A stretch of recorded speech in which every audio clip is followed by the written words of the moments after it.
Hi, I'm Jennifer. I'm 28, and my life has been a mix of different experiences.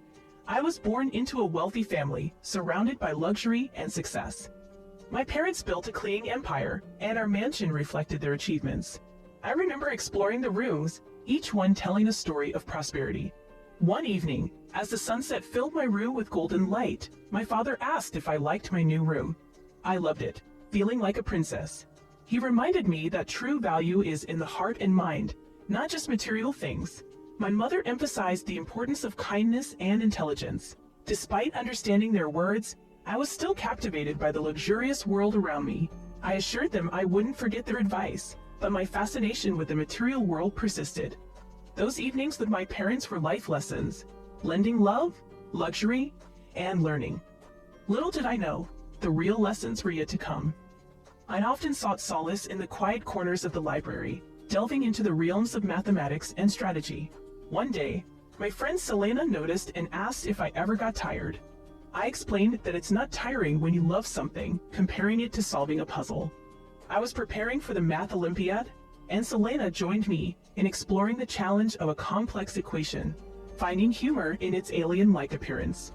Dad patiently explained the graphs and charts, breaking down the complexities of the family business. As he spoke, I realized the intricate dance of numbers and strategies that fueled our success.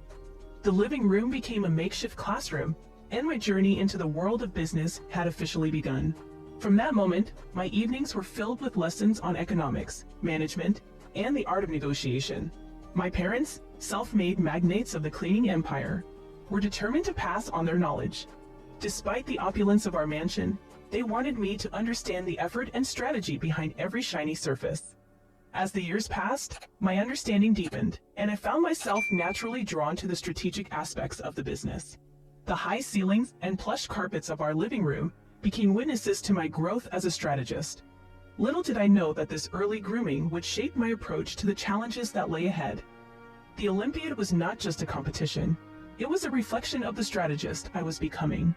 With the support of Mr. Allen, my math tutor, and the encouraging words of my friend Selena, I felt a mix of anticipation and determination. The journey, the learning process, and the dedication to my craft were all ingrained in me from those early lessons in our luxurious living room. As I closed my notebook, I carried not just the weight of competition, but the legacy of a family's hard work and the lessons that shaped my path. Dad chuckled, but they look like puzzles waiting to be solved. In a way they are. Business is about solving puzzles and finding patterns in the chaos. He pointed to a line graph showing our growth over the past 5 years. Mom joined us, her elegant hands holding a steaming cup of tea. Your father and I built this from scratch. We want you to know every part of it, not just the shiny exterior. I nodded, taking in their words. I want to learn truly, but it's a bit overwhelming. Dad's hand rested on my shoulder. We'll take it one step at a time. Let's start with the basics of financial literacy. Understanding money is crucial, Mom interjected softly. And remember, it's not just about making profits. It's about the people we employ, the lives we impact. Their words resonated with me, adding weight to the responsibility I was about to inherit. As I spent evenings poring over business plans and balance sheets, I realized this was more than a company. It was a legacy, a testament to my parents' hard work and vision. I won't let you down, I whispered one night, more to myself than to them. We know you won't, dear, Mom replied, her voice full of confidence and love. You're going to write the next chapter of this legacy. Looking into their hopeful eyes, I felt a surge of determination. I was ready to embrace this challenge, to be the heir they believed I could be. Gradually figuring out the complexities of our family business, I felt ready to continue my parents' legacy. Little did I know that the dark cloud of personal tragedy was about to envelop my life, changing my path forever. The day the world stood still. I remember vividly, it was a crisp autumn morning, the kind where the air was a mix of impending winter and lingering summer warmth. I was in the garden, admiring the dew on the roses when my father's voice broke the silence. Jennifer, can you come inside for a moment? His tone was grave, uncharacteristically so. I hurried in, my heart pounding. What's wrong, Dad? I asked, finding him in the living room, his face pale, his hands trembling. He took a deep breath. It's your mother, he began, his voice cracking. She passed away last night, breast cancer. The words hit me like a freight train. No, that can't be, I stammered, my eyes welling up. We were going to see her this weekend. She was feeling better. Dad shook his head slowly, tears streaming down his cheeks. I'm sorry, Jennifer. I thought she was too, but it was too late. The following days were a blur of sorrow and rituals. The funeral was a somber affair with a sea of faces I barely recognized. I stood there numb as people offered their condolences. Then, one evening, a few weeks after the funeral, I found Dad on the balcony, staring into the distance. Dad. I approached him cautiously. He didn't turn. I miss her so much, Jennifer.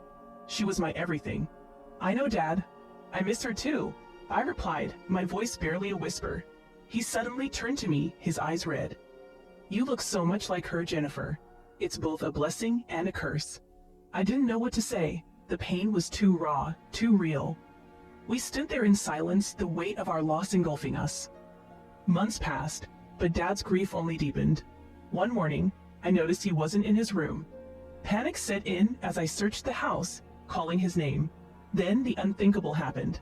I found him on the roof, standing perilously close to the edge.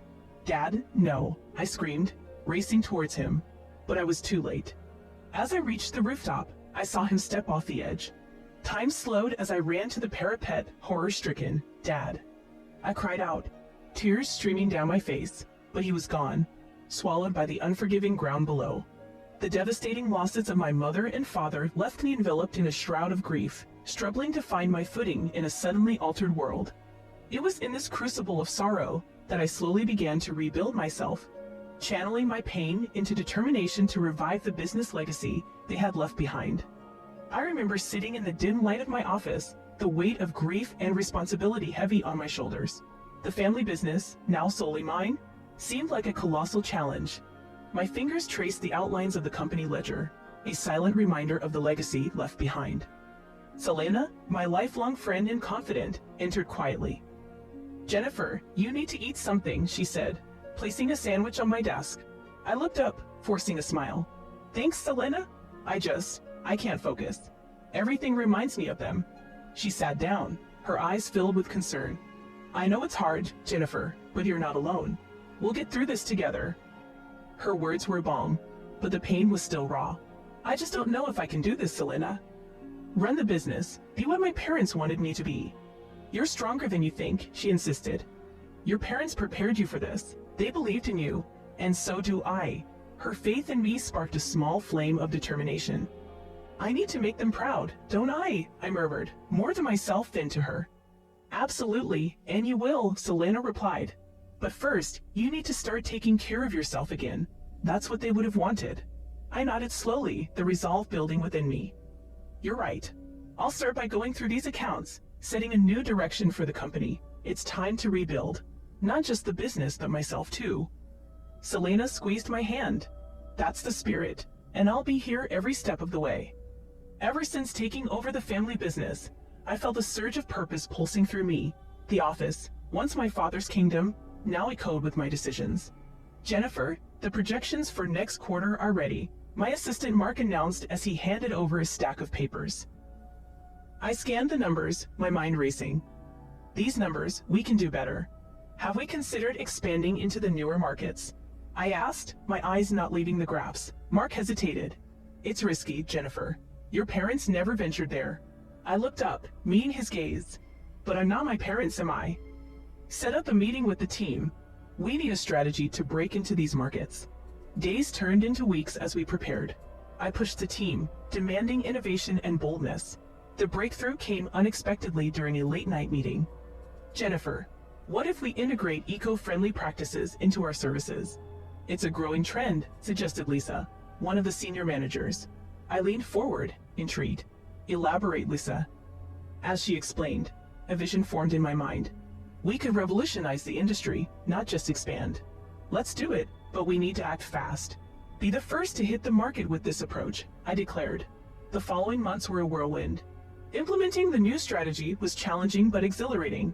The day we launched our new services, I felt an adrenaline rush. This was more than a business move. It was a statement. The results spoke louder than any of our expectations. Our clientele grew, profits soared, and the industry buzzed with our innovation. In a board meeting, I couldn't help but smile at the team's excitement. We've not only met our targets but exceeded them. This success is yours as much as mine, I announced. Mark approached me afterward, a smile playing on his lips. You did it, Jennifer. Your parents would have been proud. I gazed out the window, the city sprawling below. I hope so, Mark, but this is just the beginning. We're going to take this company to heights they never imagined. Following a string of successful business meetings, my path led me to London, a city teeming with opportunities and a chance to expand our company's international reach. Little did I know, this trip would also serendipitously lead me to a fateful encounter on the misty streets of this historic city, changing the course of my personal life. I remember the day I met Tom as if it were yesterday. The bustling streets of London seemed silent in my mind. Lost with a dead phone, I found myself sitting on the steps of a convenience store, staring at the stars. Excuse me, a voice broke my reverie. Are you all right? I looked up to see a man with kind eyes and a gentle smile. I'm fine, just a bit lost, I replied, my voice trailing off. I'm Tom. He extended his hand. Can I help? There was something about Tom that felt different. His presence was comforting and his smile genuine. We talked as he helped me find my way back to the hotel. He was easy to talk to, and for the first time in a long time, I felt a connection. Here's my number, Tom said as we reached the hotel, in case you need anything else. Thank you, Tom, I smiled, feeling warmth in my heart. I just might take you up on that. The following days in London were a whirlwind. Tom and I met frequently, exploring the city, sharing stories, and laughing together. It was a natural, effortless connection, but with every moment, I knew I was weaving a web of lies, hiding my true identity. So, you work at this hotel? Tom asked me one evening as we walked along the Thames. Yes, I lied, my heart sinking. Just a regular job. I like that, he said earnestly. You're grounded, real. His words stung, a reminder of the facade I was upholding. As our time together grew, so did my feelings. I knew I was living a lie, but the thought of losing Tom was unbearable. I was caught in my labyrinth, with each turn leading me further away from the truth. I have to go back to the US soon, I said one evening, the truth partially slipping out. Tom looked at me, his expression a mix of sadness and understanding. I'll miss you, Jennifer. And I'll miss you, I whispered, realizing that what started as a game had turned into something real. At that moment, I knew I had to make a choice, to continue the lie or to face the truth. Either way, I knew it would change everything. As I bid Tom farewell, promising to stay in touch after our serendipitous meeting in London, a part of me yearned for the connection we had unexpectedly formed. Little did I know that this brief encounter would evolve rapidly, soon leading us to a shared life under one roof, entangling our destinies in ways I hadn't foreseen. Living with Tom revealed a side of him I never knew existed. Our apartment, once a sanctuary, turned into a battleground of silent judgments and unspoken resentments. One evening, as I prepared dinner, the tension reached a boiling point. Tom, can we talk? I asked, stirring the pasta sauce. He barely looked up from his phone. About what, Jennifer? About us? I feel like we're drifting apart, I said, my voice barely above a whisper. Tom scoffed, his eyes still glued to his screen. Drifting apart, Jennifer? You're imagining things. No, I'm not. You're always distant and absorbed in your work. You don't even look at me anymore, I finally said. He looked at me, his expression cold. What do you want me to say, Jennifer? That everything's fine? Because it's not. Ever since we got married, you've changed. Changed how? I asked, feeling a knot form in my stomach. You're not the woman I fell in love with. You're always busy with your work, always calculating, he accused. I felt a surge of anger. Calculating, Tom? I'm trying to keep us afloat. I'm working hard for both of us. He stood up abruptly, his chair scraping against the floor. No, you're working for yourself, Jennifer. You don't care about this marriage about me. That's not true, I protested, but he didn't seem to hear me. I need space, Jennifer. I need to figure things out, he said, grabbing his coat. Where are you going? I asked, a sense of panic rising in my chest. Away from here, away from you. I need to clear my head. With those words, he walked out, leaving me alone with the sound of the simmering sauce and my racing thoughts. As I sat there, the realization hit me hard. Our marriage wasn't just unraveling. It was already in tatters. The worst part was I didn't know if it was worth saving anymore. In the wake of our troubled marriage, a revelation struck me like a bolt from the blue. I was pregnant. This news arrived as our relationship was fraying at the seams, making me ponder the future of our family amidst the tumult of emotions. I began to channel my focus and energy into a meticulous plan. It would not only secure my child's future, but also settle scores in the professional arena where Tom and I had become unwitting adversaries. As I sat in my office, poring over spreadsheets and reports, a small, satisfied smile played on my lips. Each number, each statistic, was a testament to the silent strategic war I waged against Tom. Selena entered, her eyes scanning the papers strewn across my desk. "You're going through with this?" I looked up, my eyes cold. "Every step of the way, Selena." "He needs to learn the consequences of underestimating me," she sighed. "But this, it's so personal." I leaned back in my chair. "Business is always personal, Selena. Remember that." Weeks turned into months, and my plan unfolded flawlessly. Tom's business started to falter under the pressure I discreetly applied. I watched detached as he grappled with each setback, unaware of my hand in his downfall.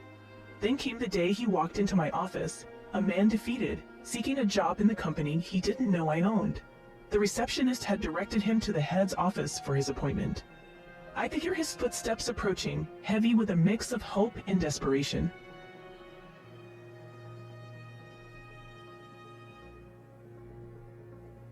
The door opened, and there he stood, a shadow of the man I once knew. His eyes met mine, and for a moment, there was just stunned silence. "Jennifer," his voice was a mix of disbelief and confusion. "Yes, Tom," I said calmly, my ease not leaving his welcome to my world. "But I thought," he stammered, the realization dawning on him. "You did this? All of it?" I stood up, walking around my desk to face him. "I built this empire, Tom, and I protected it from anyone who thought they could take it from me." His face contorted with a mix of emotions: anger, humiliation, realization. "This was revenge for the divorce," I nodded. "Not just for the divorce, Tom. For underestimating me, for thinking you could control me." He looked around the office as if seeing it for the first time. "I had no idea at all," he stammered. "No, you didn't," I said, my voice soft but firm. "And that was your biggest mistake." Tom turned to leave, his steps faltering as he reached the door. He paused and looked back at me. "I never knew you, Jennifer." I watched him go, a sense of closure washing over me. "No, you never did," I whispered to the empty room. In the aftermath of my calculated revenge against Tom, I found myself standing amidst the ruins of a battle I had won, but at a cost that lingered heavily in my heart.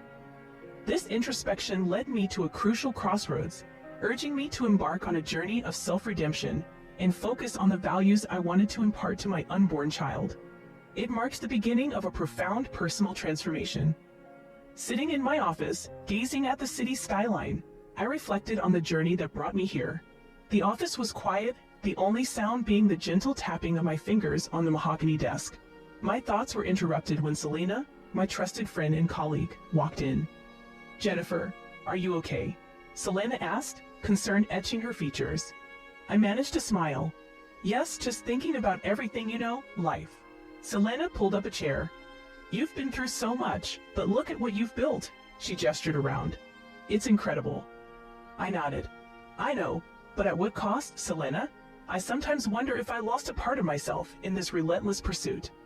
"You did what you had to do," Selena reassured, "and you've always maintained your integrity in business. That's what matters." I sighed. "But as a mother, I have a different role now. I need to be a role model for my daughter. I want her to know the values of honesty and sincerity, not just the cold calculations of business." Selena leaned forward. "You are a role model, Jennifer. You're showing her strength, resilience, and how to stand up for herself." I thought about it for a moment. "I want her to learn from my mistakes too, Selena. I want her to understand that relationships should be built on trust, not deception or power plays." Selena smiled. "She will, Jennifer, because she has you to guide her." I stood up, walking over to the window. "I hope so. I want her to grow up in a world where she feels loved and valued for who she is, not for what she has." Selena joined me at the window. "She will, Jennifer. You're going to make sure of that." I looked down at the bustling city below, a symbol of my achievements and losses. It's a new chapter, Selena, for both of us. Selena placed a reassuring hand on my shoulder. And it's going to be a great one, you'll see. As I stood there, I realized that while I couldn't change the past, I could shape a better future for me, for my daughter, and for all those whose lives I touched. It was time to build a legacy, not just of success, but of heart. I hope you guys enjoy our video. To watch more interesting stories, hit that subscribe button. Thank you.